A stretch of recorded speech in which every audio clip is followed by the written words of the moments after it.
Alright, I think we are live. Let me just check and make sure everything is running properly. Let me just enter a command here in the bot here to make sure that the bot is actually working. There it is. Okay. Nicely. Okay, so the bot is actually working. Perfect. So first off, I am back. I went to my grandparents' house to spend some time with them because I haven't been there since I got let out of college. So it was the first time I'd seen them. I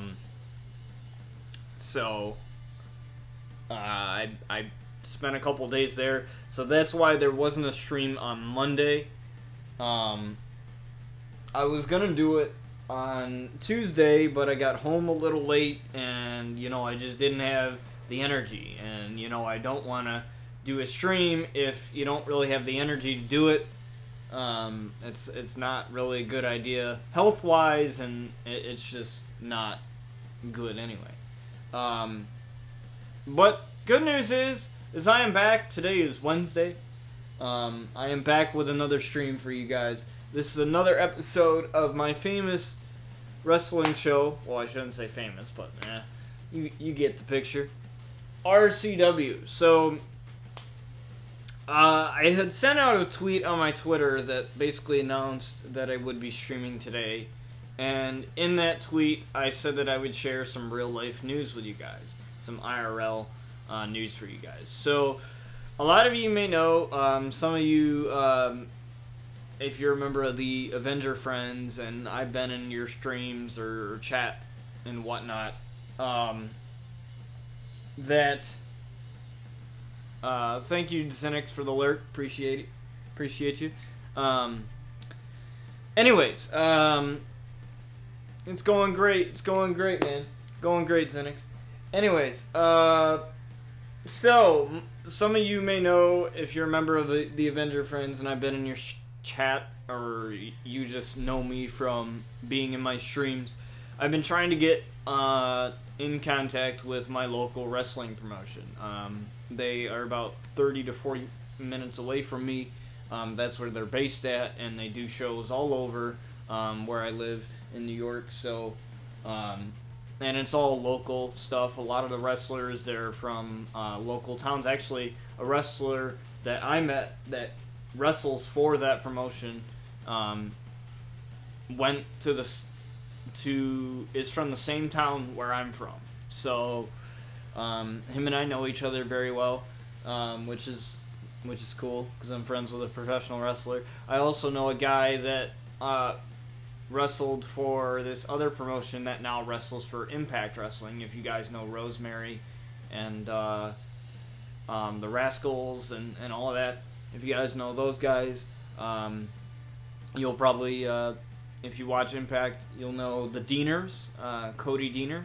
He is a good friend of mine. He's been doing pretty well there. But anyways, I've been in contacts with them for the past couple days. Mostly I've just talked to the owner's mom. And what she told me was not only is the owner a hard guy to convince, but that I would need to talk to him. And so unfortunately he gets home like at 9 o'clock at night where I live. And because of his day job. So I have to call him later tonight and actually talk to him and talk about, an opportunity to get involved with the company. And my primary goal, I guess, is to not necessarily do commentary. I know you guys love my commentary for RCW, and it's fantastic. And some of you guys think it's fantastic and all that.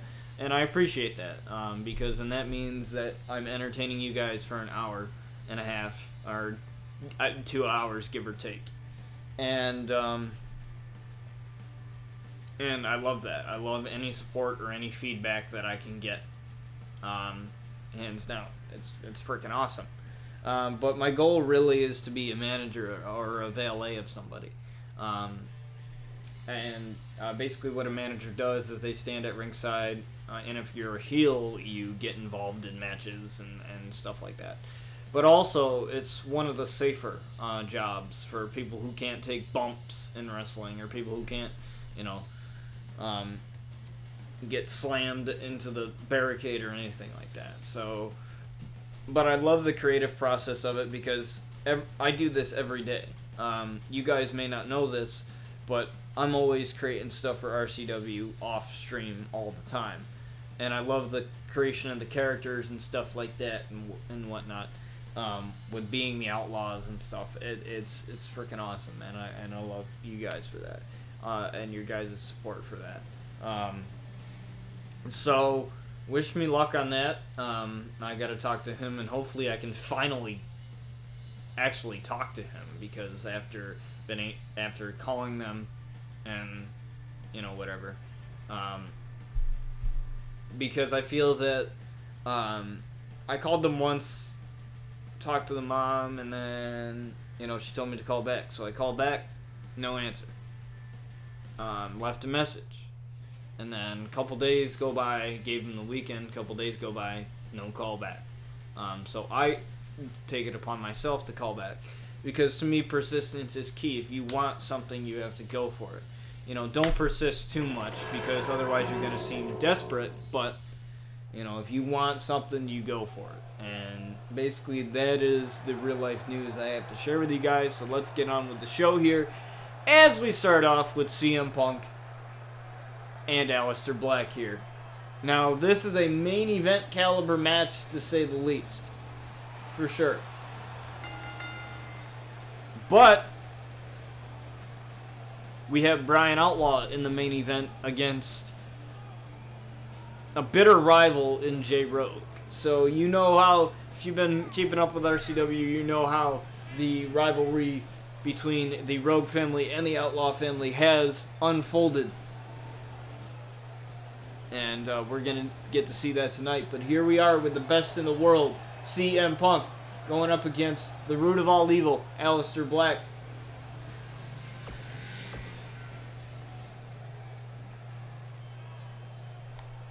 So let's just see how these two fare in a wrestling ring together. Now, some of the matches that I book, you might as well call them dream matches, and this is a dream match within itself here. I mean, CM Punk and Aleister Black,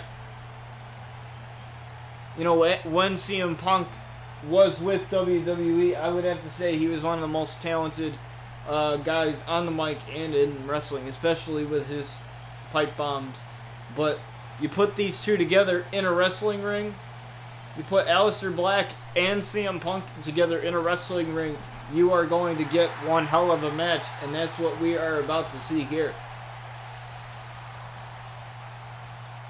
Now, Aleister Black, like I said, he's had an opportunity at the RCW Carnage title, but unfortunately fell short when he was beaten by Seth Rollins. But CM Punk has an opportunity himself, but it's not a one-on-one opportunity. Randy Orton also beat Seth Rollins.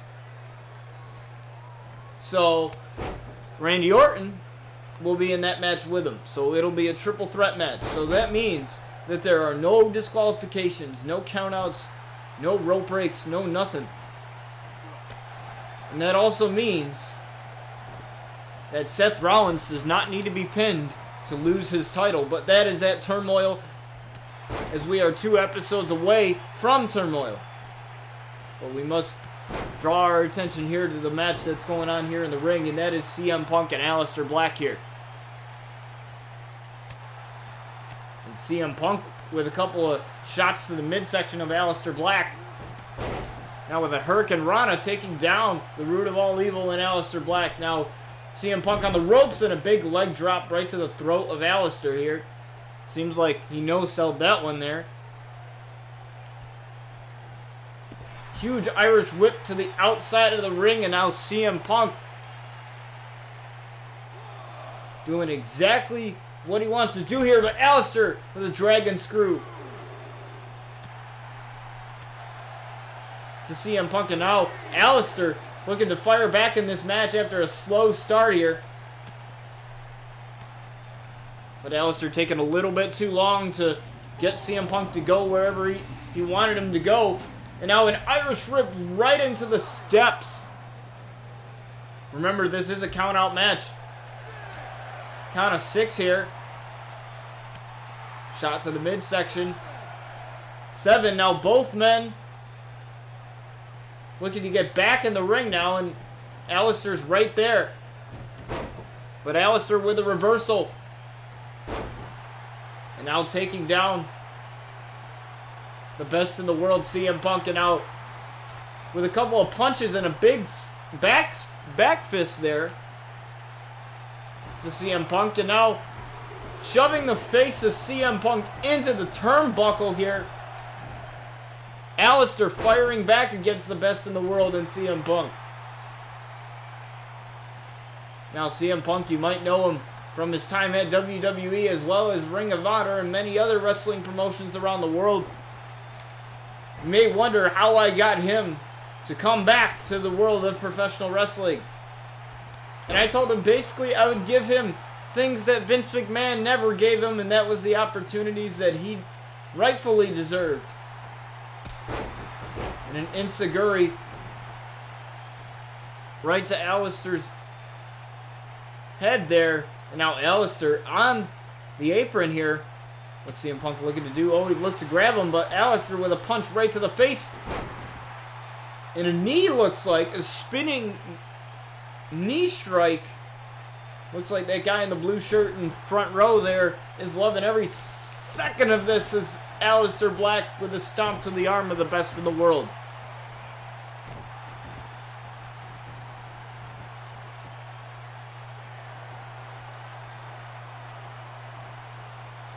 Oh, looking for that bicycle knee strike. Bicycle knee strike on CM Punk. And now CM Punk in a world of hurt here. But he kicks out at 1. And you can tell by the face of Alistair that he thought he had him there. A little bit of a frustration pin here, perhaps. And again, kicking out at 1. And now CM Punk getting right back up. CM Punk with a knee right to the midsection. With a slap to the face, another slap, and an enziguri.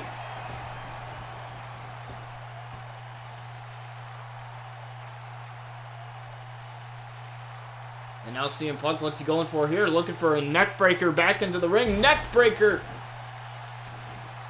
on Alistair Black. Uh-oh. This is what finished Seth Rollins. This is what Seth Rollins has to think about here with a GTS on Alistair Black. 1, 2. No! Alistair kicked out. Alistair is still in this matchup. Ooh, but Alistair firing back now. Alistair with a cutter. Alistair with a cutter. And now looking to get the win here over CM Punk, and that's not going to happen as CM Punk kicks out.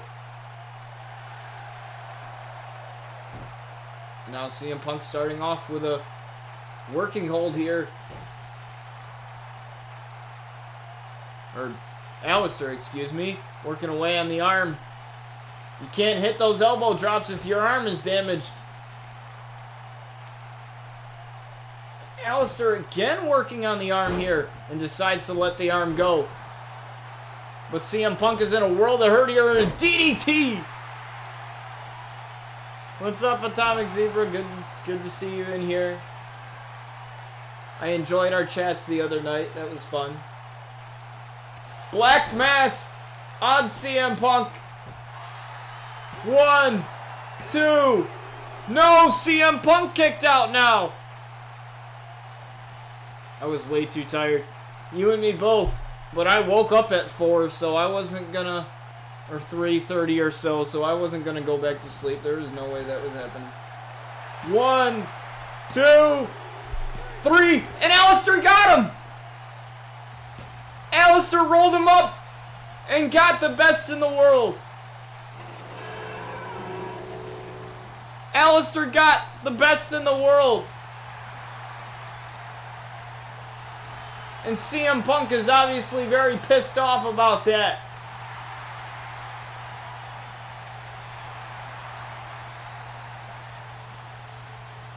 But Aleister Black just got a huge victory over CM Punk.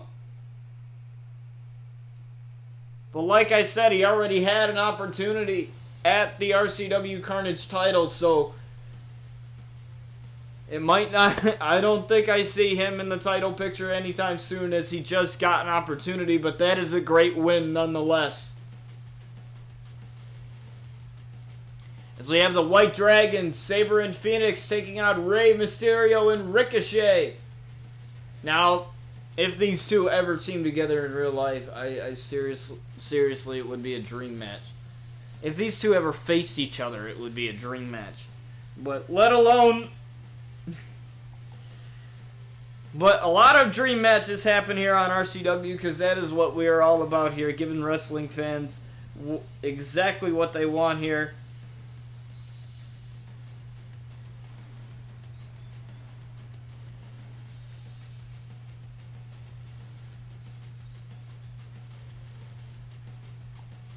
Sorry, I'm just looking at something real quick as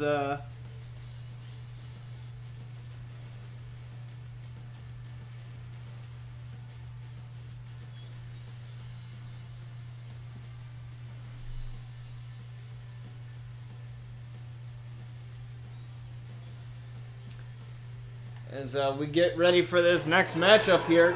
And again, it's the White Dragons versus Rey Mysterio and Ricochet.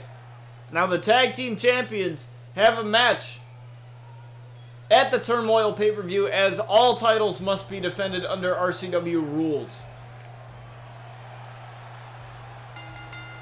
All titles must be defended unless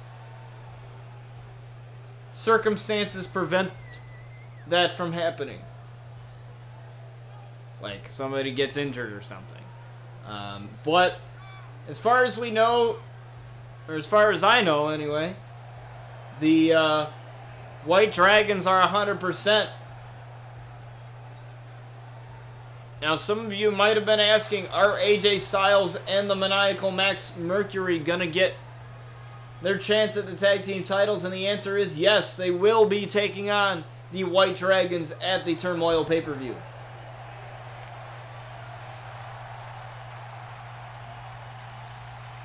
It's the 619 Masters coming out here. Rey Mysterio. And here comes his tag team partner, newly crowned United States champion in real life,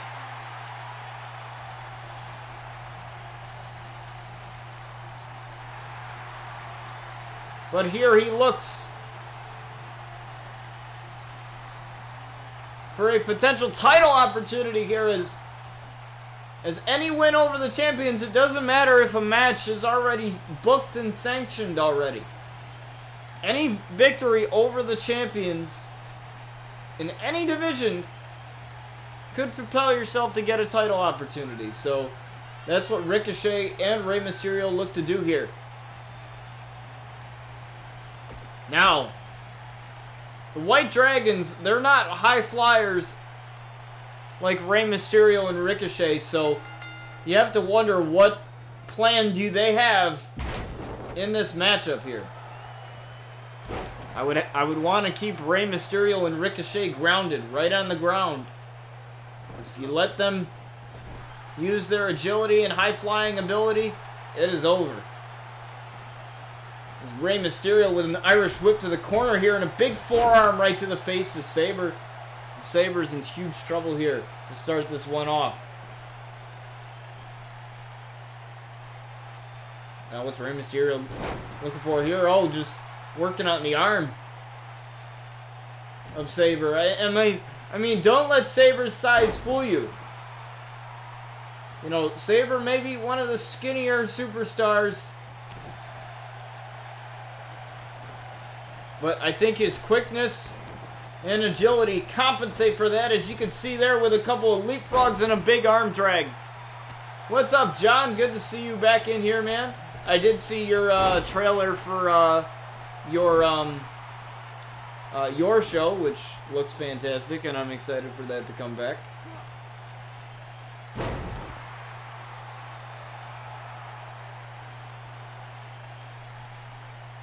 Is Rey Mysterio getting right back up after that body slam, but dropping Rey Mysterio on the back of his neck, but Rey Mysterio able to get right back up from that.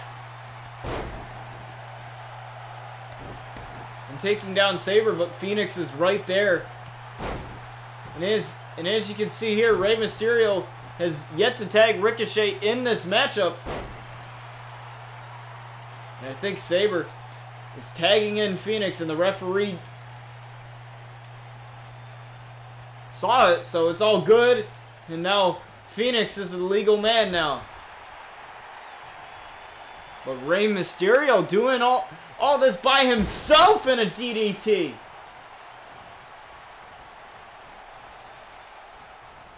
Uh-oh. Looking to give Phoenix a 619. 619 on Phoenix right off the bat, though. Looking for that signature frog splash by his best friend Eddie Guerrero, and connects with the frog splash. 1, 2, and Phoenix kicked out. The frog splash wasn't enough.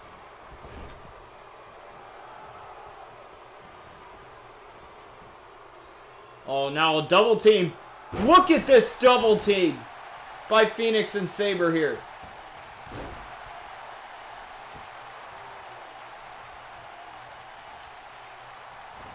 It looks like this batch of tapings will lead up all the way to December. I plan on doing another WWE or UWGP Invitational event versus real life wrestlers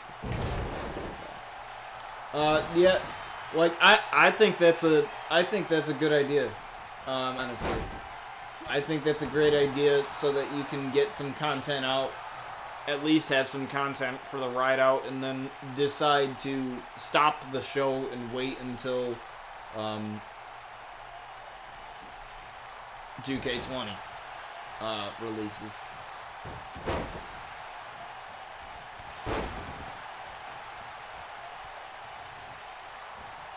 I mean, what I plan to do with this is, what I want to do is I want to do at least like two more seasons at the maximum, because now that I have the Raw and SmackDown Universe modes that I do as part of the streaming, as part of my like streaming schedule, so now everything is like, now on the days that I stream, I'll stream RCW once a week now.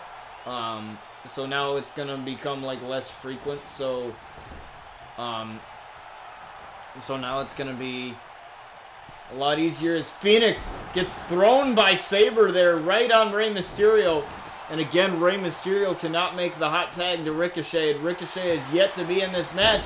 And Ricochet breaking up the pin there, but grabbing Ricochet anyway.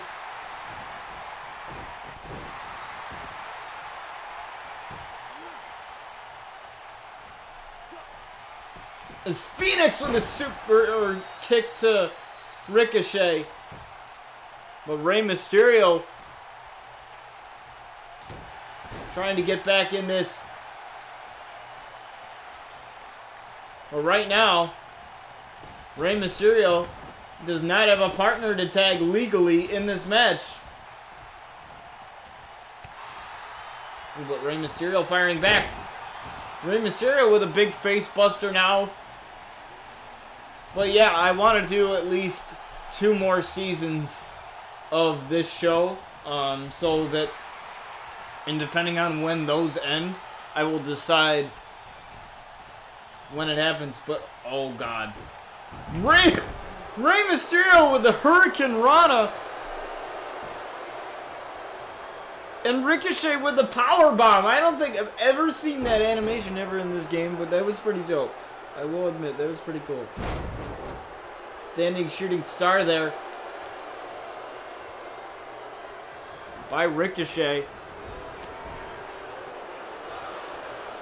Oh, so you're announcing a mid-card belt, huh? Alright. I'm excited. I'm excited to see that.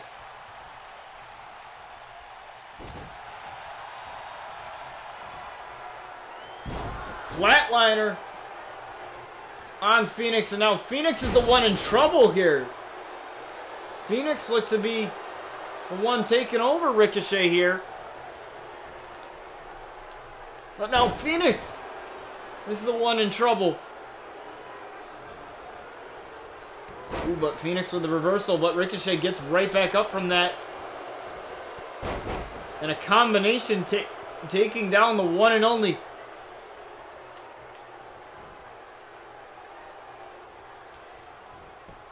But the one and only Ricochet with the quick reversal. One and only trying with a crossbody in the corner, but unable to take advantage. I don't know what Phoenix was trying to do there, but whatever it was, it didn't work. And a knee to the midsection, and another knee to the midsection. Into a side Russian leg sweep. Remember, still to come tonight, it is the main event. Brian Outlaw and Jay Rogue.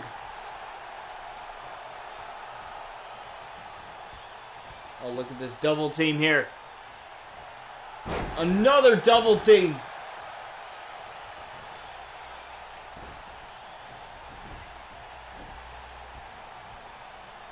I wonder what Saber's going for here.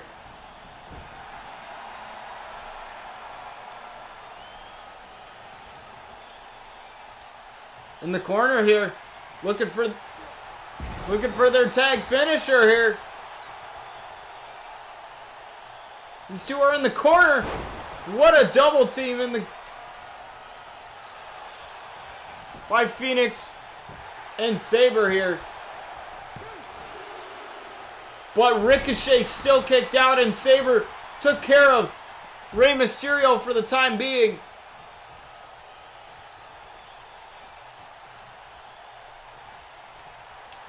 Phoenix, though, can't hold back now. Super kick. Looking for the Phoenix driver here. Lifting Ricochet up. Phoenix driver on Ricochet. 1, 2. No, Ricochet's still in it. Ricochet still in this match. Somehow.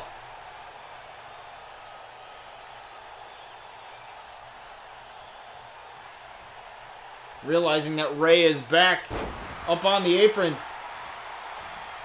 He wants to take care of him, but Rey fighting back now. Rey fighting back. And that causes Ricochet, gives Ricochet some time to take advantage. 1, 2. But Saber there to save the matchup.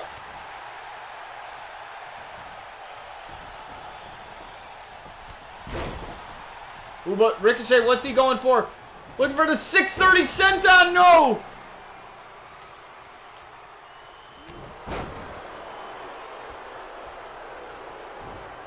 But now Rey Mysterio is back in this match, and Saber is down for the count for the time being.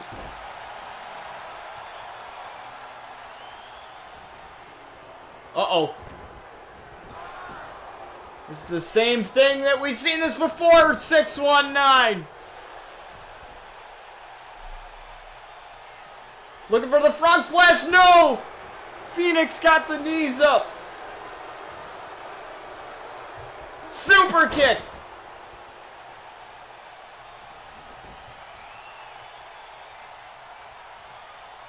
Looking for the Phoenix driver here on Rey Mysterio. Phoenix driver on Rey. 1, 2, 3, and the White Dragons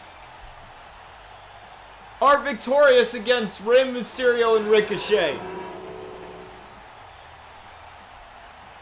But wow, I don't think I've ever seen such a great tag team in Rey Mysterio and Ricochet. Like, that's a dream team right there. But don't celebrate too much, because those two will be going up against Max Mercury and AJ Styles for their tag team titles at Turmoil. So we have the women's champion Noelle Diamond versus Sasha Banks.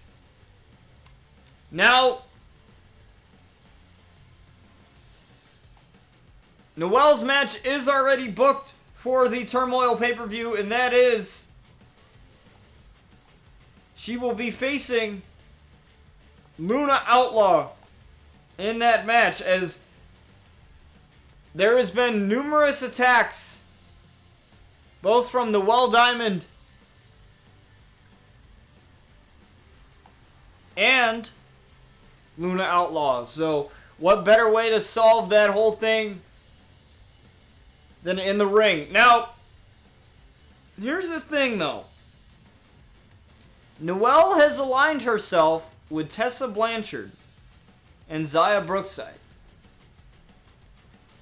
Now, I don't know how she managed to get those two on her side, but no pun intended there. But she managed to get those two on her side, nonetheless. With that being said, Noelle Diamond said that she would be having Tessa Blanchard in her corner for that match. Now, to make the odds even, Luna Outlaw is granted a person at ringside as well. And she has yet to disclose who that person is going to be at ringside. So, she has yet to choose the person at ringside. So, obviously, considering the circumstances with Brian Outlaw is not going to do it.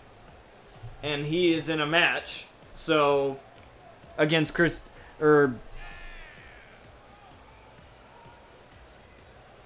I don't think I even have him booked for a match yet. Do I? Let me think. No, I do not. I do not have him booked for a match. However, I do. Wait, yeah, I do. Yeah. Wait a minute.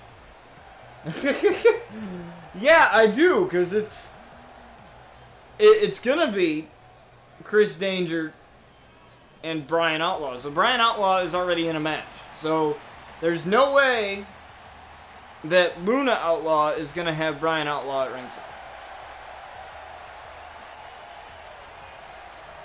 So it'll be difficult.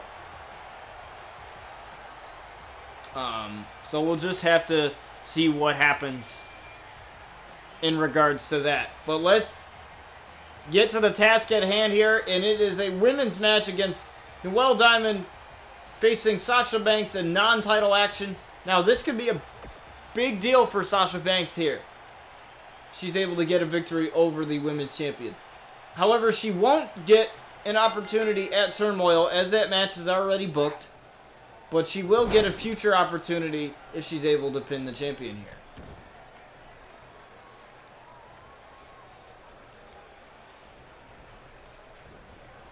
But Noelle Diamond not looking to let that happen.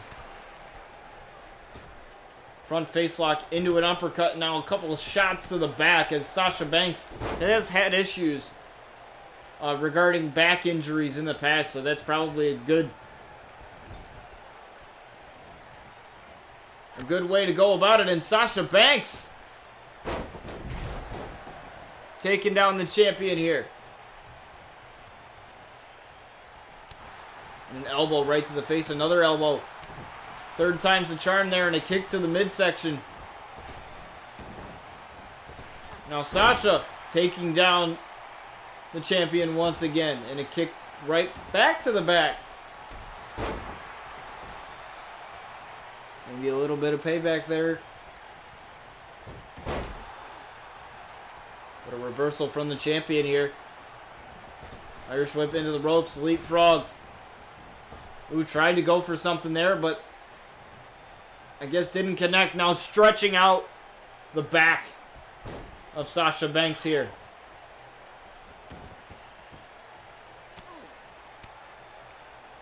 Going right after the head with those elbows. But Sasha Banks gets right back up from that.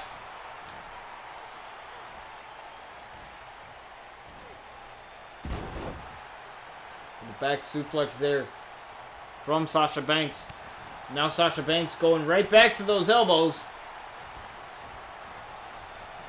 Irish whip into the ropes. And again taking down the champion.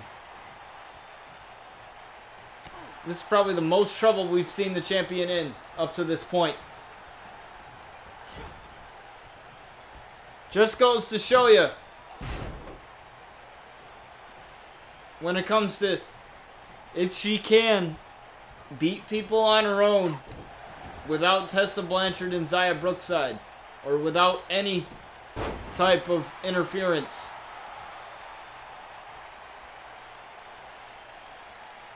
Now Sasha Banks is clapping.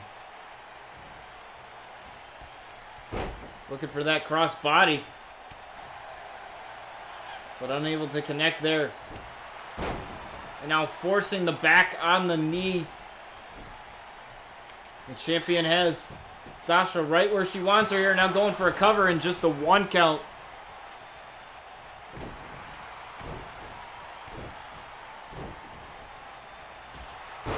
We're now a back fist there. Spinning back fist there by the champion. Oh, looking for the Iron Monarch. This is the arm bar here. Looking for the Iron Monarch here on Sasha Banks. Trying to get the boss to tap out here. But she has yet to go after the arm in this match. Tried to go for a drop kick, but didn't realize just how close, how far away, I should say, that Noelle was. Now Sasha trying to get back to a vertical base here. I thought she was going to try and crawl away to the ropes. That's what I would have done there. Tried to roll out, but unable to.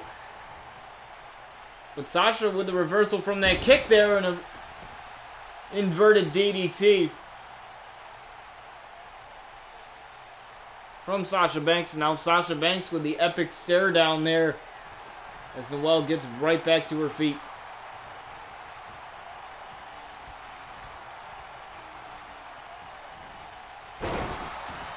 But a cutter there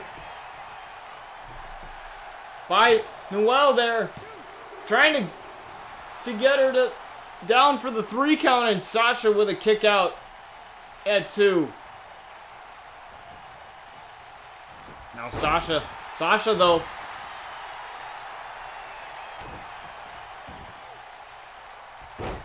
forcing the face into the canvas there. Now Sasha going for a cover of her own and just a 1 count. Sasha wondering what she needs to do to get the champion to go down. She realizes just how important this matchup is. And now forcing the face of Noelle in the top turnbuckle here. She's probably dizzy after that. Probably a little disoriented. Now stretching her out a little bit, trying to get her to tap, but Noelle gets right out of that one. Ooh, Sasha firing back with an elbow. But a spinning back fist quickly taking down the champion. Or Sasha, excuse me.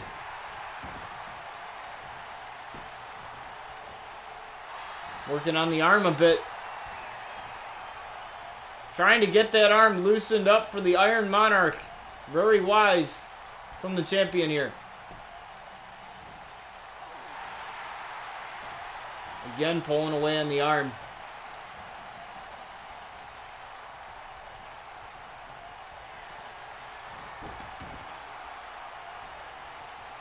Oh, but Noelle's foot is in the rope, though. Noelle's foot is in the rope. This shouldn't even be a hold here. This shouldn't even be a hold here. Because Noelle's foot is outside the ring. I'm going to say good thing Sasha got out of that because that shouldn't have been a hold anyway.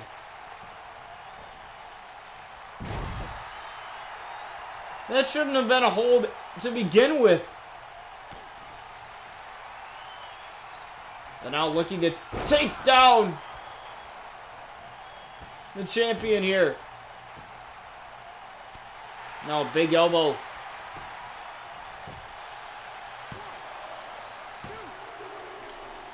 Oh, and she almost got her. Noelle's sleeping with Aaron. Well, who knows?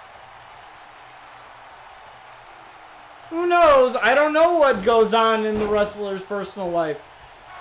And Sasha Banks looking for the bank statement. Looking to tap out the champion here, but Noelle getting her in the cover. 1, 2. Almost getting the champ. Almost getting Sasha to go down there.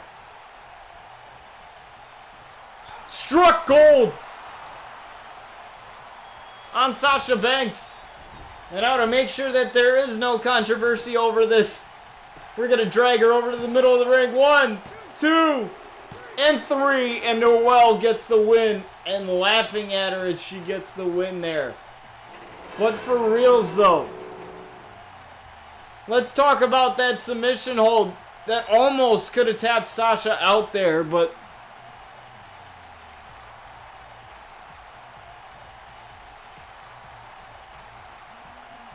Aaron almost done messed up again.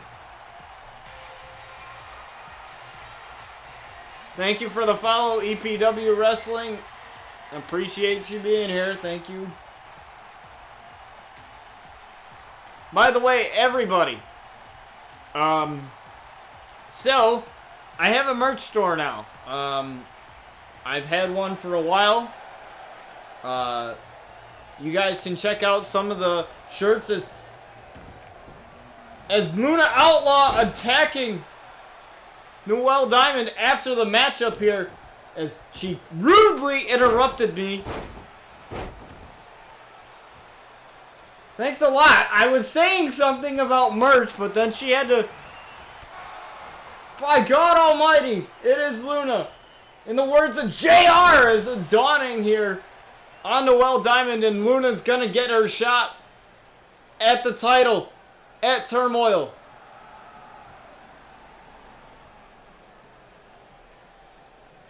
And by the way, we have a new merch design in the works with Luna Outlaw. As I was saying, before we get...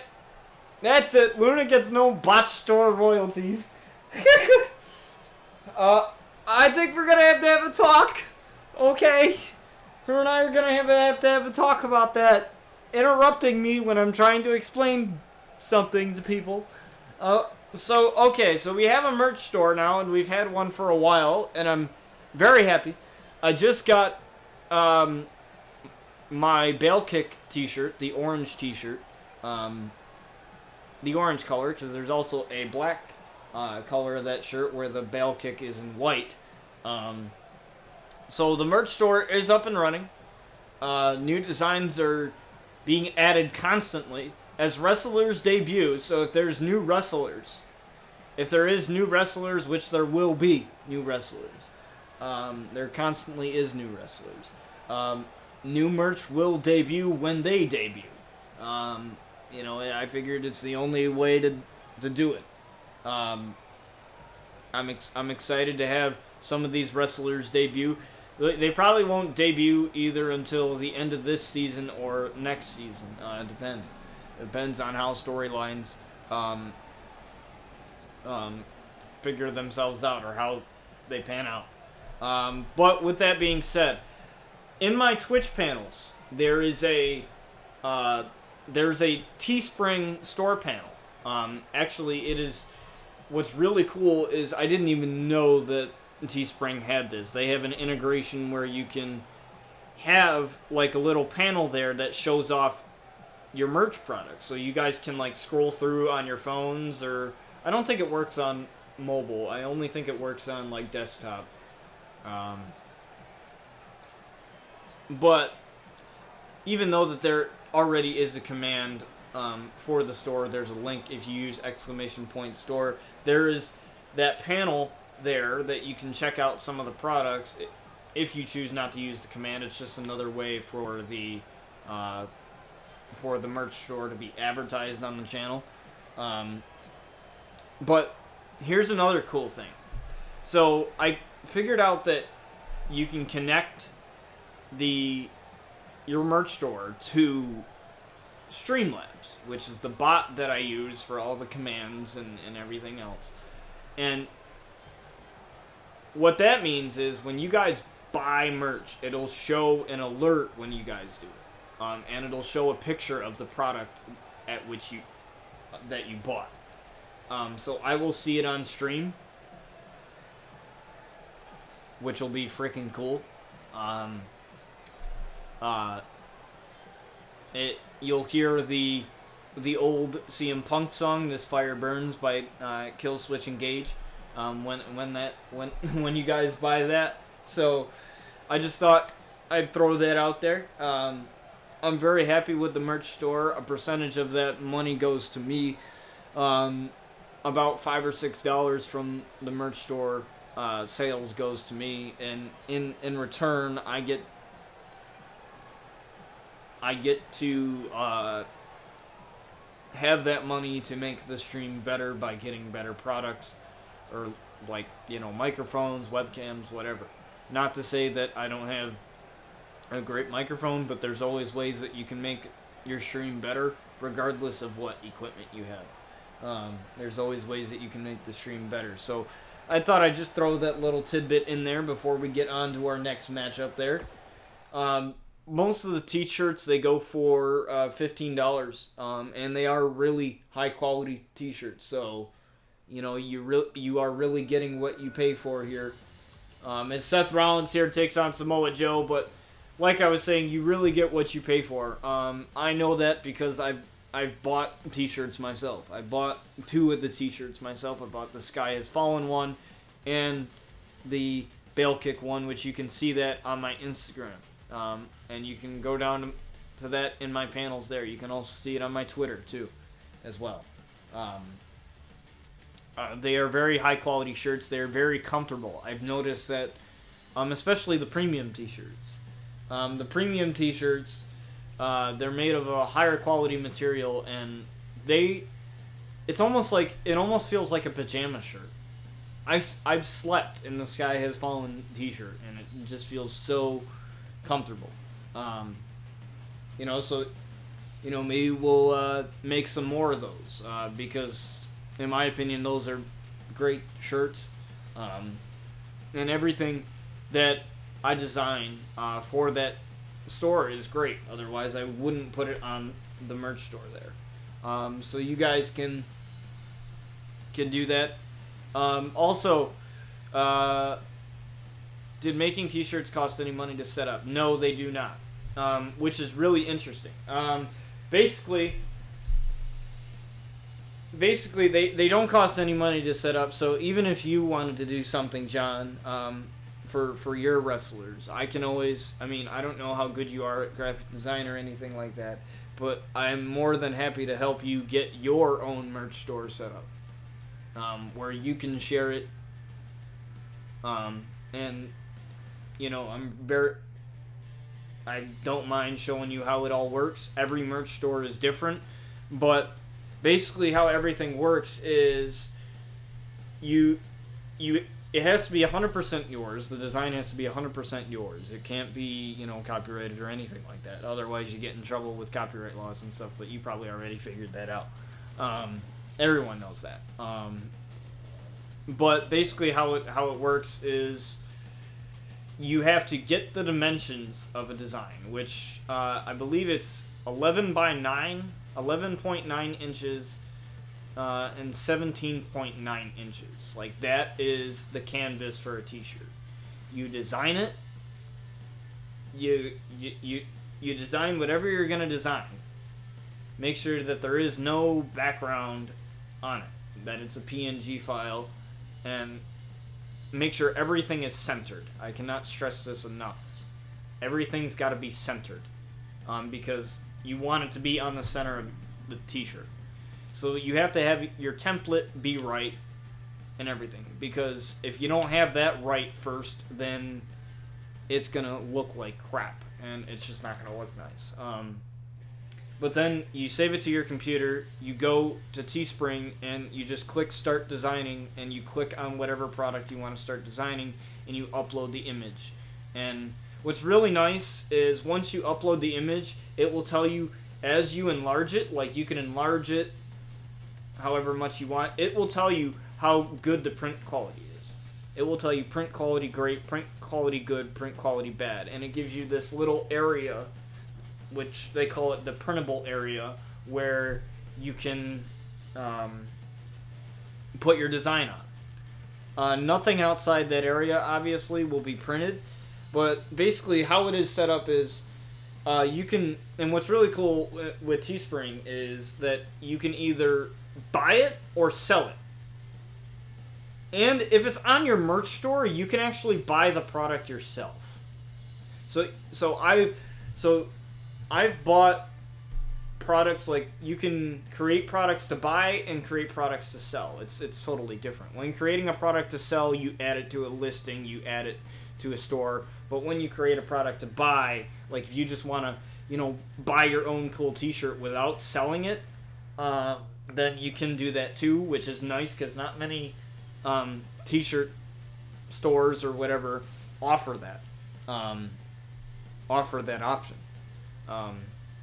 But basically how it works is you start a design, and basically you do everything that I just said. Make a design, save it as a PNG file, upload it, enlarge it to your liking, but try to stay in that great print quality, because otherwise it's just not going to look good. And you've seen the t-shirts. You've seen my t-shirts. They look great. And basically, then you set the price. It can be anything you want, from $5 to $10 to $20, whatever. I would say try and keep it reasonable. Then you title the listing. So basically, if it's a t-shirt, you can say blah blah blah blah blah, classic tee, blah blah blah blah blah, premium tee, whatever, and then you enter a description of the product. So it's almost like you go on Amazon and there's a description of the product that you buy. Basically, it's like that. And then you put the pricing, and what's really cool about the pricing is it shows you the amount of profit that you're gonna make. You do that in US dollars and in euros and in like pounds or foreign currency. I just do $15. I'm gonna make $3 because of the conversion rate, because it's different with other money.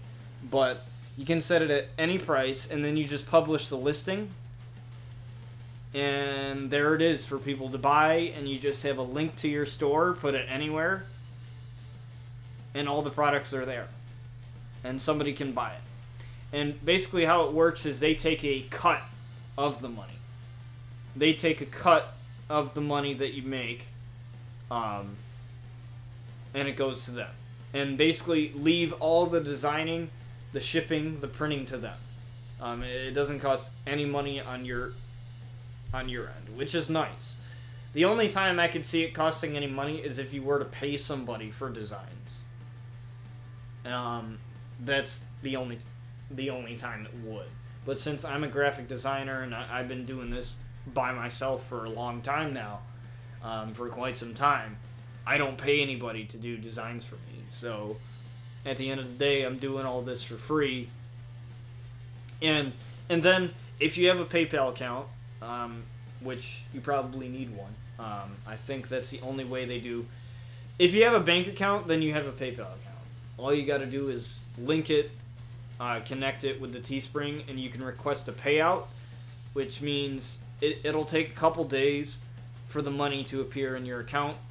But if you have $5, how much money you make from those designs, you can deposit it directly into your bank account. And everything's easy. If you want, I can show you. We could do something where on Skype or something, I can show you, or you can do what I did and just look it up on YouTube, and every tutorial is pretty easy. It's not really that hard to get something like that set up, which is one of the reasons why I like it, because it's not complicated.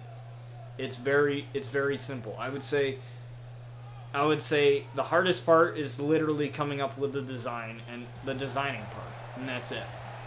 Everything else is just clicking maybe one or two buttons, and that's it. They make it very easy for you, which is nice. But with that being said, we are moving on to our next matchup with the RCW Carnage champion Seth frickin' Rollins as he faces Samoa Joe.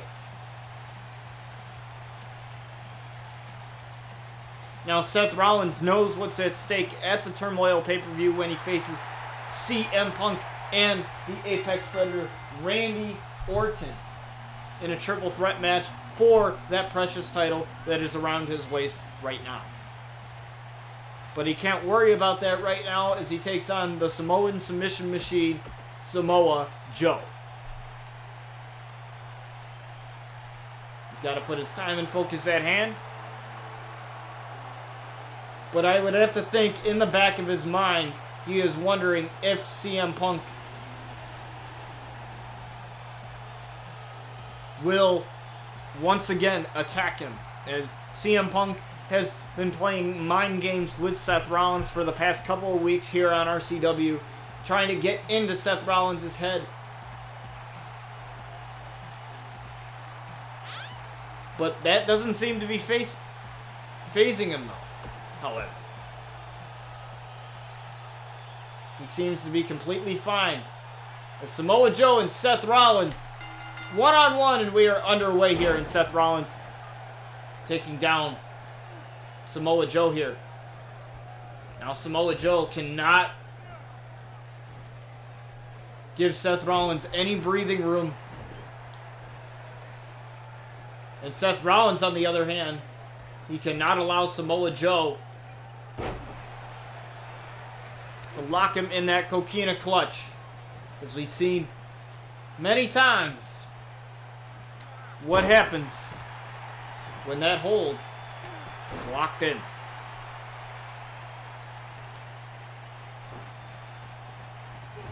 But yeah, I have to say that that Teespring makes it very easy. The only thing is you have to wait like 2 or 3 weeks for your order. That is if you do like standard shipping. You can ship it out faster.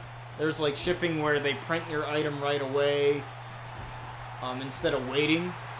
But they give you an estimated arrival date, which that is usually 100% accurate. They tell you when your product's going to be printed, and they tell you when your product's going to arrive to your house. And usually that is 100% accurate, at least from the 2 shirts that I've ordered. But I'm pretty sure with international people, it's probably going to take a little bit longer. And a big elbow right to Samoa Joe, and Seth Rollins is taking it right to the Samoan submission machine right now.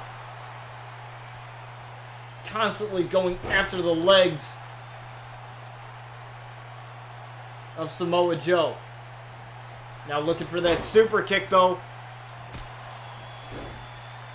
And he connects with that. It'll be a while before I can set up a store of my own. No worries. But if you ever need any help within that, please do not hesitate to ask me. You know where to find me. So if you need any help with that when the time comes, then you can do that. As the ref goes down, big snake eyes in the corner there. But the ref gets back up, and a big clothesline to Seth Rollins, and now Samoa Joe looking to take it to Seth Rollins here. Tossing Seth Rollins like he weighs nothing. The strong Samoa Joe. Looking to work away here on Seth Rollins.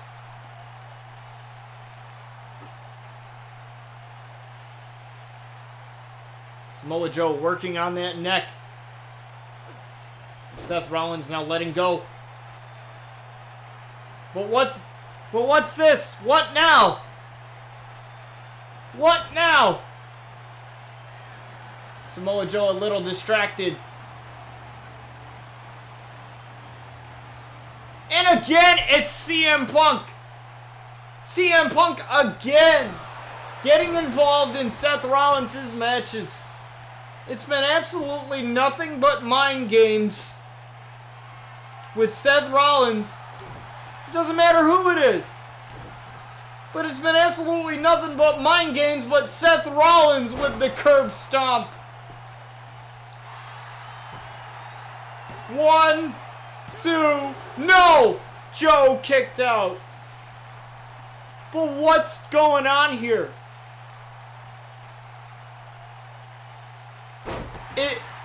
This has been too much. I mean, come on.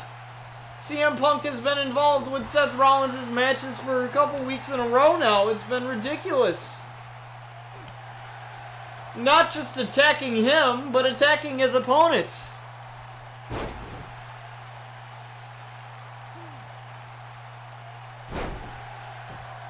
And Seth Rollins again going after Samoa Joe.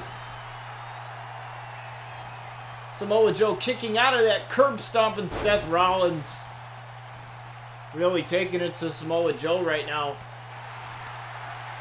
But he has been all match. Ooh, trying to go for that super kick again. But Samoa Joe with the Uranagi.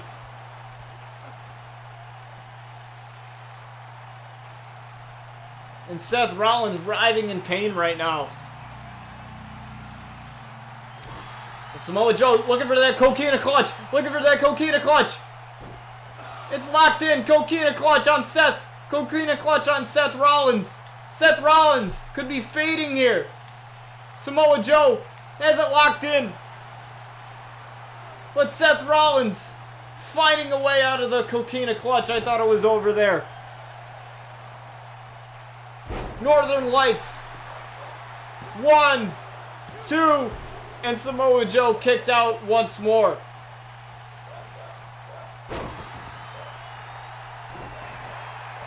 But I have to wonder what's going on with CM Punk and all these mind games with Seth Rollins. You think it gets old at some point. Super kick right to Samoa Joe, and that busted Samoa Joe wide open there.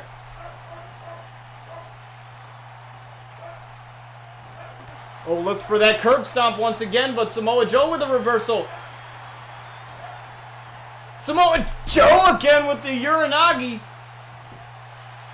1, 2, and Seth Rollins kicked out of the Uranagi.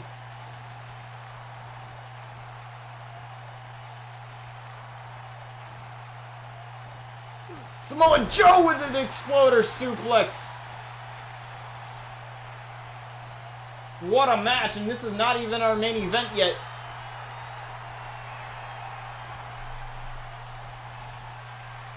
Uh-oh.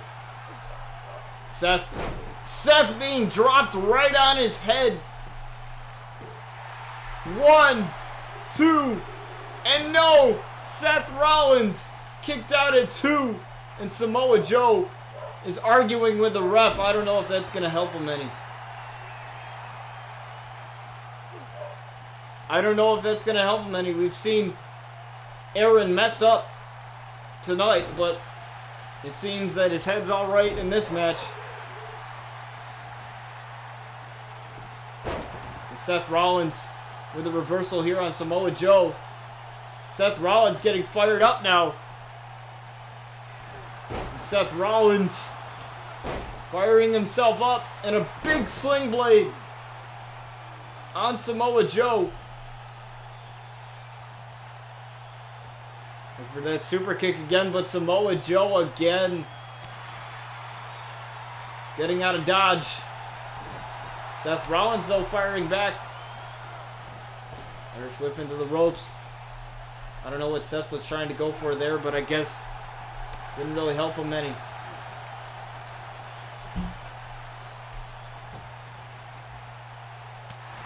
Samoa Joe with a couple of shots to the midsection here. Uh-oh. Uranagi again. Looking to take down Seth Rollins. But Seth Rollins again with the kick out at 2.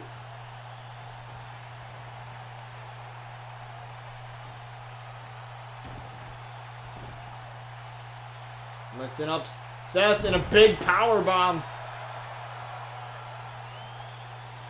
But Seth pushing back now. Seth trying to go for that super kick again. Super kick on Samoa Joe. Oh, looking for that knee. Big knee on Samoa Joe. Dropping Samoa Joe right in the middle of the ring. 1, 2, and no, Samoa Joe still kicked out. Samoa Joe laying it out all on the line here. Both of these men laying it out on the line.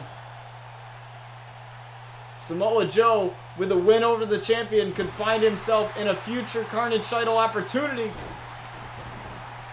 But Seth Rollins is doing anything in his power to make sure that that does not happen.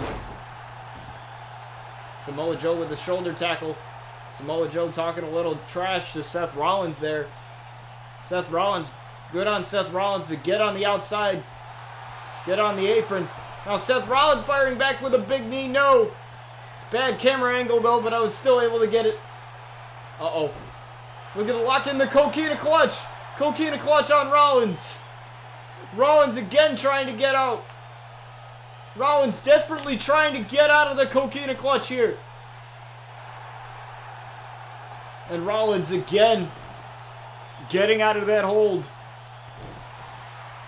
I don't think I've seen many people get out of the Coquina clutch, but Seth Rollins just got out of that. He looks for that clothesline, but no. Northern Lights one more time. Seth Rollins is tired. Samoa Joe, equally so, probably. Now looking for that super kick again, and connects with it. Dragging him to the middle of the ring.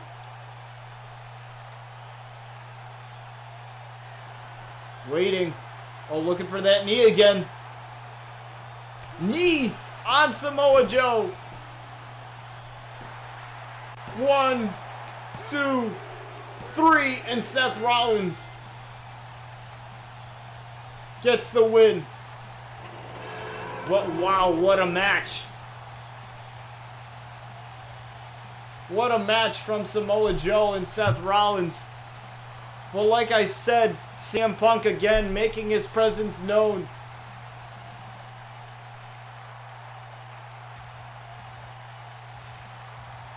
Makes me wonder if Seth Rollins is going to have a clear mind going into his matchup with both Randy Orton and CM Punk at Turmoil, but we'll just have to wait for that to find out as we move on to our main event.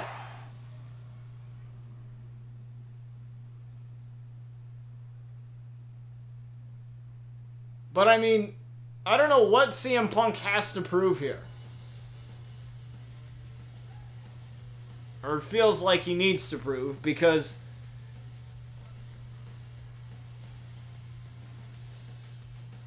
he already has the title opportunity. Could you imagine CM Punk as champion? I mean, that, if you watched any of his time in WWE, we saw just how he was as WWE champion. And I'm pretty sure that he will transition that over here to RCW. But this is our main event. Brian Outlaw going up against Jay Rogue. I guess you could say the leader, the mastermind of the Rogue family. But honestly, I think it's Rosemary, to be honest with you. Rosemary said something about potions. And that they were working, and that she didn't use Brian's name, but she said the boy will come to us sooner or later, or something along those lines. And I have to say, maybe that Rosemary was behind this entire thing the whole time. You know, with her time at Impact with Crazy Steve and Abyss, her time being heel, you know, it's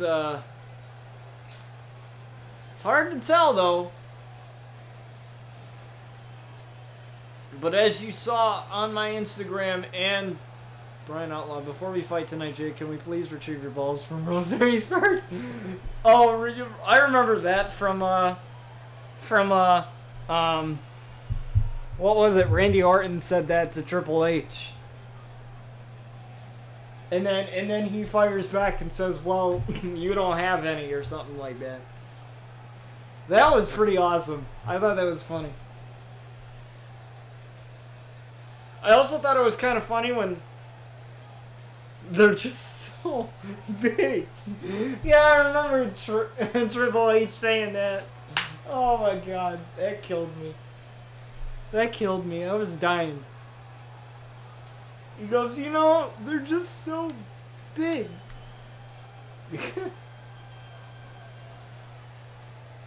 Well, I'll tell you, Brian's got some balls for turning on his family, though. I will say that.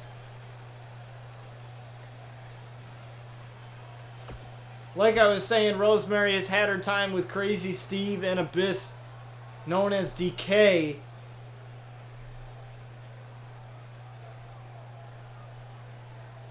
Rosemary might be looking to decay what Brian Outlaw once was.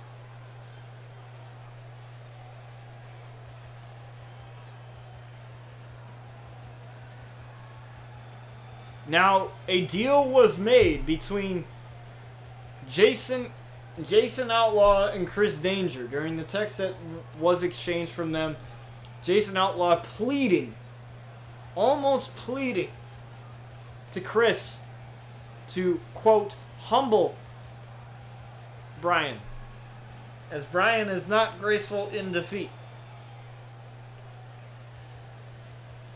And I think, aside from the injury that put Brian on the shelf for quite some time, I think that, honestly, maybe Brian does not want to admit it, but I think that Chris beating him in the no-holds-barred match humbled him a little bit. Because Brian's the type of guy that thinks he's indestructible. He thinks that he can't be beaten, but he just was. And I think if Chris Danger beat him once, then maybe Jason thinks, well, if he beat him once, he can beat him again. And possibly get the brother that he once knew back. But who knows? That is for Turmoil. And by the way, that match is just a normal match. No stipulations, no nothing.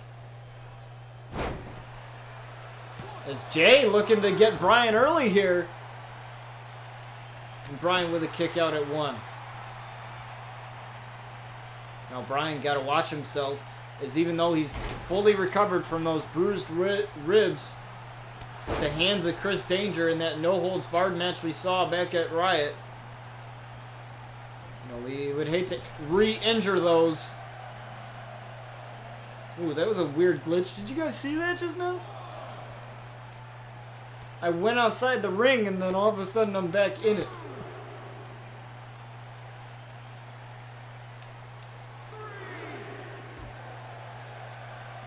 Well, maybe.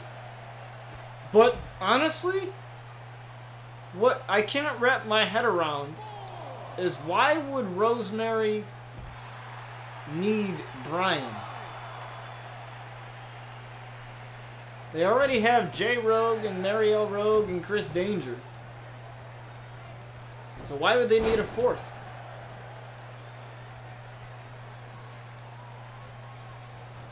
It just doesn't make sense.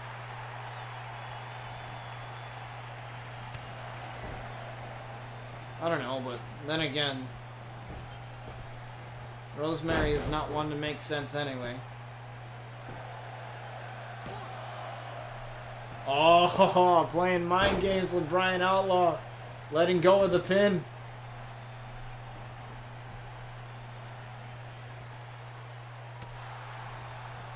Bryan working on the arm. Now these two firing back at each other. Again, this is the main event of RCW, and a big Samoan drop to Jay. And a zigzag taking down Bryan now. Now, what also makes me wonder is how Bryan is preparing for possibly, again, the match of his life. Because, you know, he doesn't want to believe it, but deep down, he got beat by Chris Danger. Injured by Chris Danger. As Jay tried to go for something there. And honestly, I think there's a little bit of retribution to be had between those two. As you know, the history is Chris decided to take that step and turn against Bryan, which started out this whole rivalry in the first place.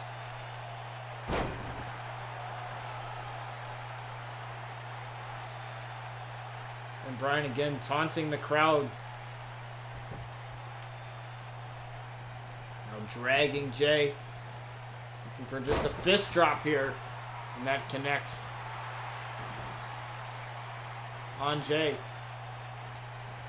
Super kick on Jay Rogue here now. Uh-oh. I think we're going to look for that Boston Crab, the roll through Boston Crab here. Roll through Boston Crab here on Jay. And Jay is trying to hang on here. Desperately trying to hang on. But Jay had to tap to him. Jay had to tap that quick. That quick. Easy work.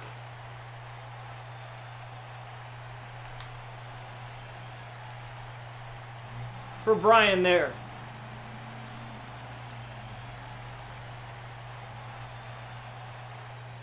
Bryan probably thinking you're going to have to do better than that. And I don't think Bryan's done yet. Bryan's not done yet.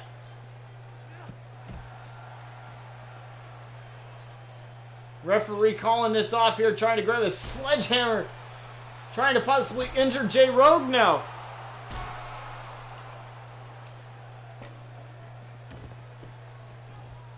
Going up top.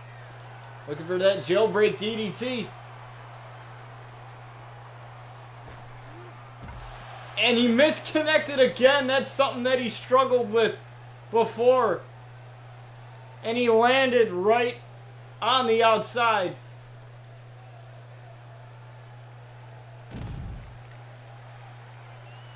Again. Bryan almost screwed himself there once more, but the match was over anyways. And Bryan a little full of himself.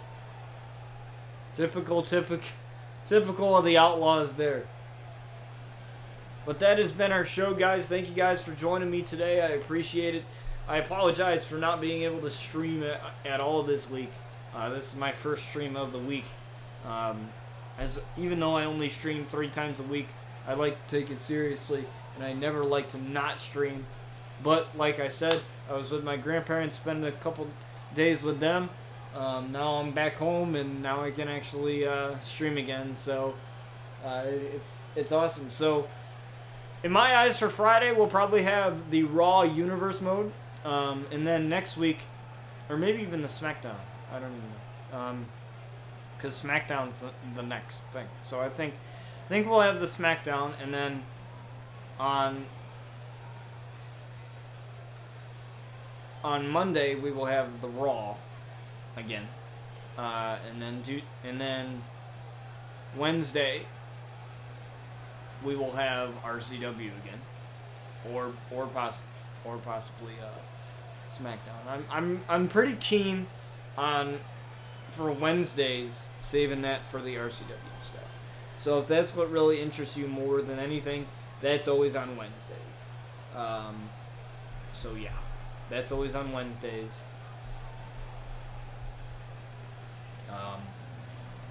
So next episode will be next Wednesday, which is, let's see on the calendar here.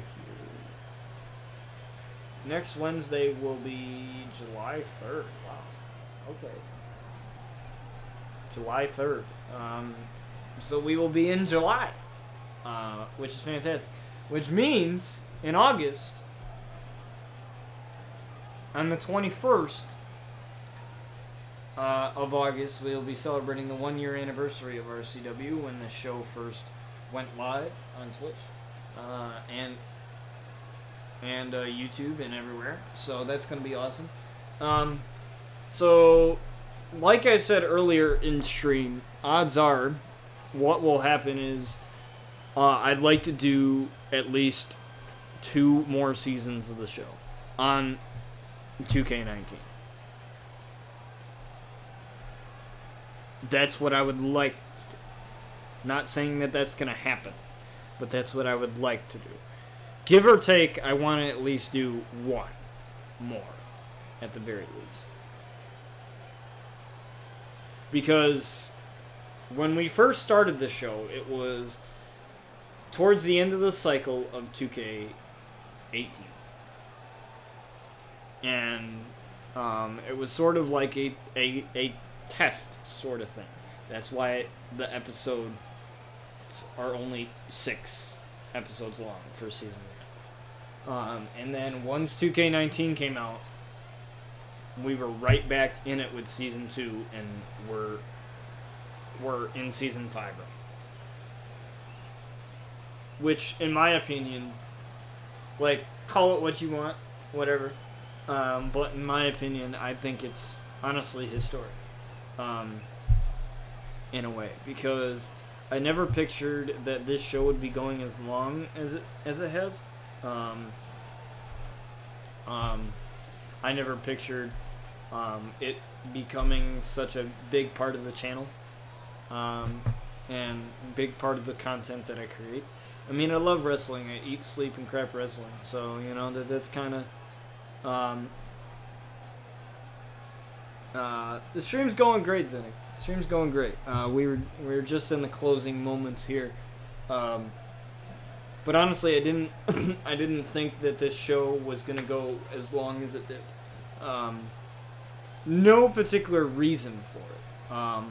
It's kind of just one of those things where, like when you're trying out something for the first time and you're like, do I really want to do this or don't I? And you're kind of just trying out to see if you like it. I mean, I liked streaming even before I started RCW, but a lot of people, a lot, or at least a lot of the streamers that I watch, they're known for something. They're either known for streaming Fortnite or whatever. And I was struggling to find that game that I enjoyed so much that I could keep playing, right? Because that's where I find myself is when I pre-order games that I know I'm gonna play. Like I pre-ordered Madden, I pre-ordered Doom Eternal, I pre-ordered Call of Duty Modern Warfare, the new Call of Duty game, because I know I'm gonna play those games, and I know that I'm gonna continue to play those games. So, this. Honestly, before I started this show, 2K or WWE for that matter, was a game that I picked up every once in a while. It was a game that, I loved wrestling, but there was no, like I said, there's no alternative. There's really no alternative for a wrestling game. I really do miss the arcadey wrestling games, like back in the day that I used to play on PS2 back when I was just a little kid, and I loved them. But there was real no huge alternative. And so it was a game that I picked up every once in a while that I kind of just played just to play it. And then, once I started to stream, which I really started to stream when I went to college. And, because they had internet that I could actually stream on. I would stream Halo occasionally. I think I really started to take it seriously as soon as I got to college, and I would just stream random games that I enjoyed. But then I thought of an idea of, this RCW, uh, and I thought about season 2, um, and and it was sort of just a thing that I thought of, and I was like, cool, take.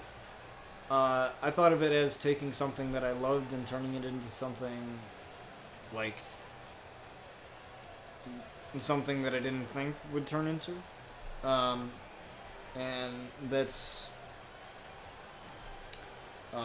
it is a not only has this show like been entertaining to put on for you guys, but this show has taught me a lot in terms of what it's like to be like a wrestling promoter in a way, because you got to book matches and you got to have storylines and you got to have all these characters and you got to act out these characters and all that stuff, so it's really taught me just what it takes to work in the wrestling industry, in a way. Even though that that I haven't been lucky enough to work in for a wrestling promotion, but it's sort of like that. You learn stuff over time, and I've learned a lot of things from having my conversations with my buddy John, who helps me like book the matches and helps me with storylines. And I appreciate you, John. Honestly, like we've been friends for a long time, ever since we've gone to school together. Having somebody to help me do this, and I think there's nobody in the world, without exaggeration, other than wrestlers that I've met, that has a bigger passion for wrestling than him and I do. Because no matter how crappy WWE is, we always watch the pay-per-views. We know how to book matches. We know how to, it takes, it's like that extra step, you know what I mean? Like you can sit there and, it's with any sport or with anything. Like you can sit there and watch it on TV. You can sit there and watch it on TV as a form of entertainment. But with me, I always watched it and studied it. I studied it like it was a test that I had to take,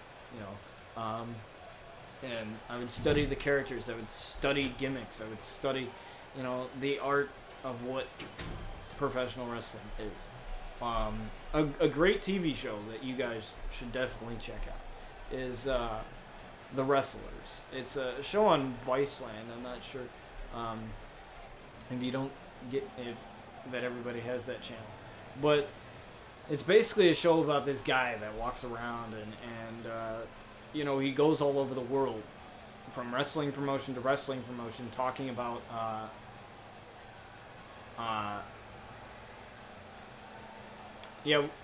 that's what I did. I watched Stomping Grounds and Super Showdown, and I wasn't hyped for those, but I feel like that's what fuels it, is that when you have a passion for something, it doesn't matter how crappy it is.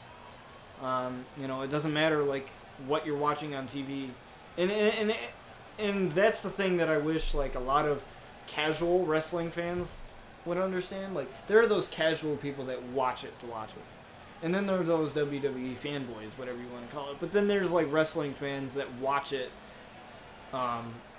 where it doesn't matter what promotion it is, they'll watch any type of wrestling, what have you, whether it's Impact or whether it's CZW or even me going to local wrestling events. Like half of those guys, like those guys that I met, I didn't know them. The only person I knew that was there was Jody Threat, and that was it. I knew her because I watched her for years, so I knew her, so that was it. But it's exactly like that. It's one thing where if you got a passion for something, it just stays there. And it's the one thing, like, yeah, I've watched wrestling for years. Going on probably probably 7 to 8 years now. Even without the network, I would just watch the Raw and the SmackDown, like every Monday and whatever night SmackDown was on at the time, because I know it wasn't on Tuesdays. I think it was on like Thursdays or something. And I would watch it. I would watch the rivalry with Paige and AJ Lee and Edge, and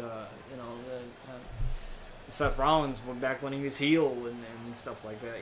That's, to me, it's like it's on a whole different level when you watch it and study it for the business that it is and really understand it for the business that it is. And I feel like a lot of casual wrestling fans and a lot of those people that are like fanboys of one company or whatever, I feel like they are definitely missing something that they could easily open up themselves to. And I feel like when you understand how the business works and you understand like what goes into it, you appreciate it more. Because there's those, I call it the viewer perspective. I call it like the viewer perspective. Like to you, it might seem fake, or it might seem whatever it is to you. It may seem that way, but to people that do it and that train for it, it's totally different. And if you ever get a chance to actually check out like local wrestling, and I'm not talking about WWE, I'm talking about your local wrestling, your guys from wherever you're from, like guys that are from the local area around you, and you go to those events, paying $20, $30 a ticket, and talk to those guys. If you have the opportunity to, do it. Because I feel like that'll make you get such a whole different perspective on what wrestling is. And the commitment that it takes. I feel like with any professional athlete, there's a lot of commitment there, but especially with wrestling. Especially with that. Because, I mean, with football, you gotta train and do sort of the same exact things.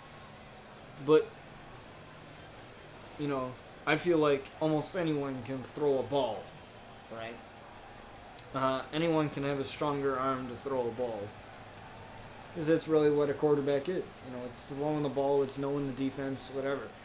But not everyone can wrestle. Not everyone can sell things properly. Like, there's the art form to it that I feel that makes it more entertaining than any other sport that I watch on TV.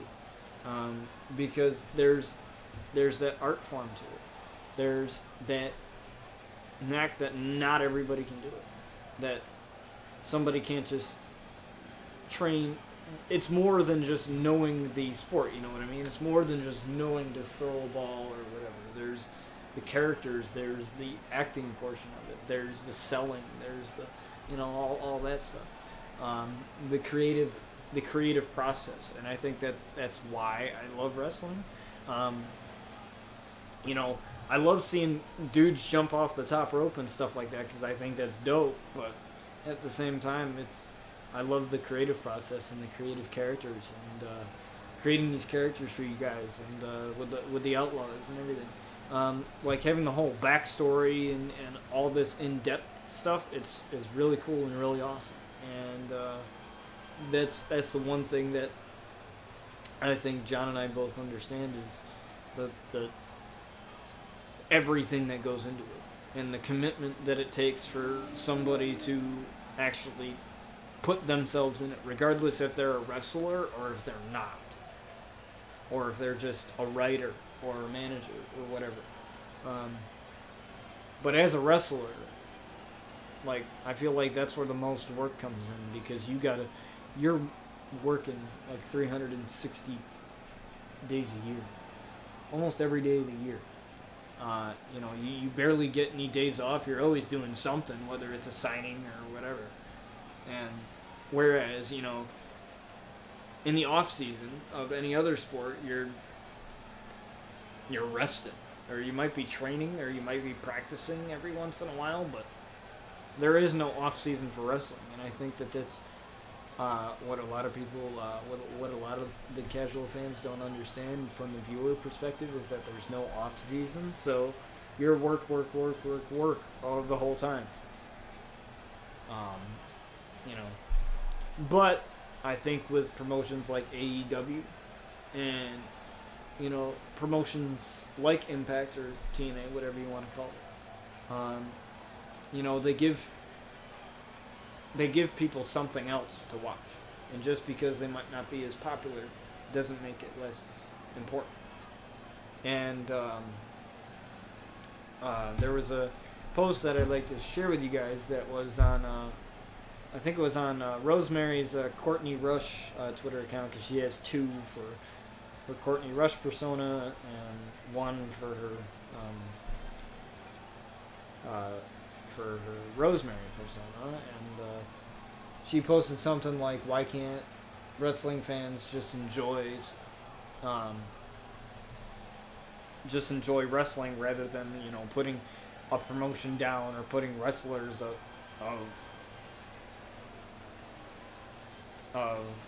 another promotion down or whatever,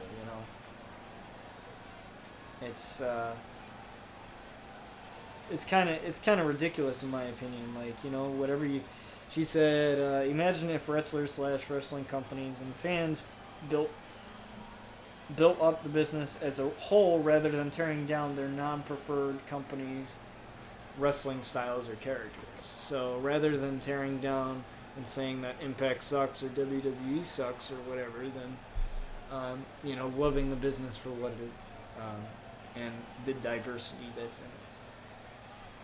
So I think that's why I love wrestling, is because of the diversity in it. You get wrestlers from all over the place, wrestlers from all different styles, all different characters, whatever. And I think that's one of the reasons why I love wrestling so much, is that. So, anyways, I talked your ear off long enough. So, thank you guys for joining me today. And I will definitely get another Luna Outlaw merch design out to you guys as soon as possible. I will let you guys know when that happens. I'm currently working on it, and I hope that it turns out as good as all the other designs do. If you want to check out all the other designs that I do on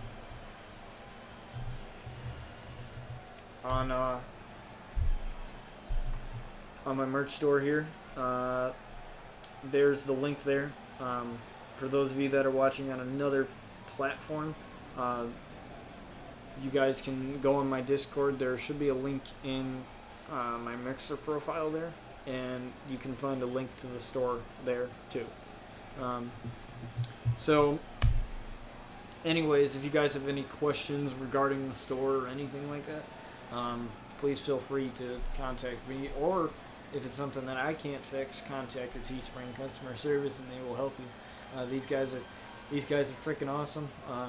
All the t-shirts, the 2 t-shirts that I've ordered that are my own, they've come out pretty awesome. So, feel free to check those out if you feel so inclined and you want to rock some of the merch of the show. I'm continuously making more designs, so more designs will be up on the merch store as soon as possible. And anyways, I will see you guys on Friday for the next stream. Definitely a couple shout outs before I call it here. Definitely a check out to check out my boy Zenix. He's a real cool dude. He streams a variety of games. I think he's been playing Borderlands for a while now. So definitely check him out. He's pretty cool. Also Slev86, the real Fat Tony.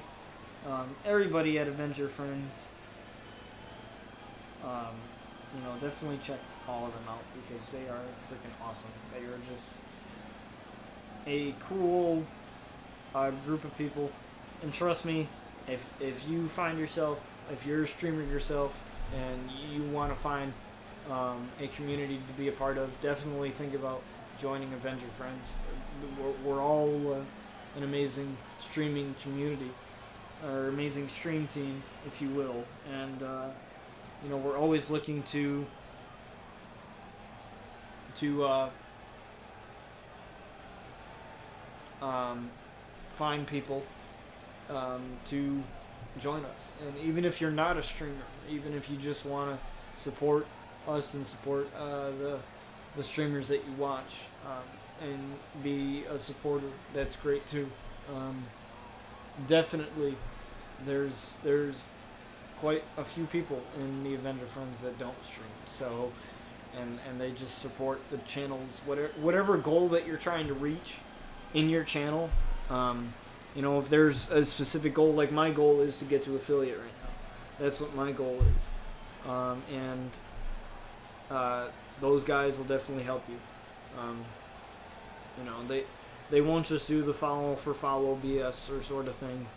If you support them and you show support for them, and you come to their streams and you help in any way you can, either if it's by hosting them, lurking them, whatever it is, they will help you. They will do it. They will do it. So, what's your average at these days? Is that the only check mark you have left to tick? Yeah, I think it's the average viewers. I think I haven't even checked it in a while. I try not to obsess over it. I try to just have fun, and if I hit it, I hit it. But I will definitely let you know as soon as I check that out. I have a way of reaching you at some point, so I can always get you on Twitter or something, or whatever, because I follow you on Twitter, so it's all good. But yeah, that's pretty much the only check mark that I have left to check is the average viewers, and then we will have an affiliate, which means sub badges. You guys will get the steel chair sub badges as well. I think for affiliates it's like 1 or 2 emotes, right? Am I wrong? I don't know. I know you get like 1 or 2 emotes or something like that. And then as you get more subscribers, you get more emotes. I have no idea. You start with 1 tier. 1 per tier, so 3. Okay, so you get 3. Okay, cool. Thank you for that information. I did not know that, but now I do. So I will be creating some really dope emotes. I have some ideas. I really have some ideas. I definitely want to create something with the Outlaws because it's cool. I definitely want to add some sounds to the stream as well. So I'm really excited, and there's a bunch of things that I'm adding to the channel. We have a merch store. We're continuing to add more stuff, so I'm really excited to do that. And I just had to give a shout out to everyone at Avenger Friends because those people are just fantastic. Honestly, like there's not one person in there that you will meet that is toxic, that is horrible, that is not going to want to support you. There is not one person in there that isn't going to do that. Pretty much almost everybody in Avenger Friends has their own Discord. So we all try to join each other's Discords, and it's just a huge opportunity to network with people. I know that because a lot of those guys got designs done by people in Avenger Friends, like transitions and logos and stuff. I like to design my own things, but if you need something like that done or something or whatever, the Avenger Friends is a good group for that. Pretty much anything that you have a goal towards for your channel, even if you don't stream, like even if you do YouTube channel. I don't know how many Avenger Friends do YouTube, but any type of content creation that you are looking to get more eyeballs at, Avenger Friends is a good way to do that. As long as you don't be that guy that walks into somebody's stream and causes trouble or does something stupid, and you support people and you show that you support people, regardless if you lurk or whatever or however you do that, then they will help you. So And honestly, they're the reason why I took streaming seriously too, because to know that you have a community that's got your back, that's willing to help you, in an online world full of toxicity and whatever. Because you know how the internet gets. Just go on Twitter for a couple minutes, and you'll know just how cruel human beings can be behind a keyboard. So with that being said, that is going to be the end of another episode of RCW, finally. Anyways, if you guys have any questions regarding the merch store, let me know. I might be able to answer it. I might not, depending on whatever happens. If you guys want to join the Discord, here it is. It is my Discord. I usually post a lot of random stuff in there. There's a lot of cool stuff in there. We got a couple people in there now. Enjoying the last few hours I have. The little one got you on the juicy look. Thank you, Dozer. I appreciate you so much, man. Appreciate you and everything that you do, and I appreciate you helping out other people and saving lives, because not a lot of people have the balls to do that. So I know I don't. I know I don't. Granted, I'm not that physically inclined either. So,